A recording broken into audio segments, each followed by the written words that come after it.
So last week I posted a video about red light stories, which then led to like multiple conversations with people over DMs and even over phone calls about the red light story framework. So there's something important that I want to point out. Red light stories are about the stories we tell ourselves when people do things around us that are neutral. So in the video that I posted last week, I gave an example of a team member that was giving feedback on my presentation. I didn't say the team member gave negative feedback or gave positive feedback. I just said that they gave feedback, and then I took it the wrong way. I thought they were being a brown noser. So red light stories are more about us telling ourselves stories that may or may not be true. They're things that people can say that we then create a narrative around what they said that might not necessarily be true. And so the red light story framework is to help us overcome that.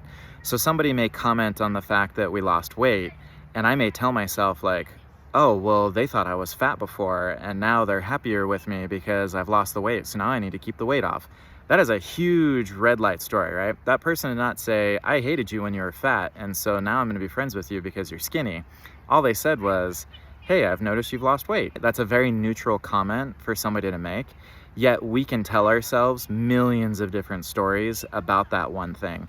And somebody may say that to you, and you may think one thing, and somebody will say that same thing to somebody else, and they'll take it a completely different way. And so it's important to point out that red light stories are not about when people are being dicks and just looking the other way.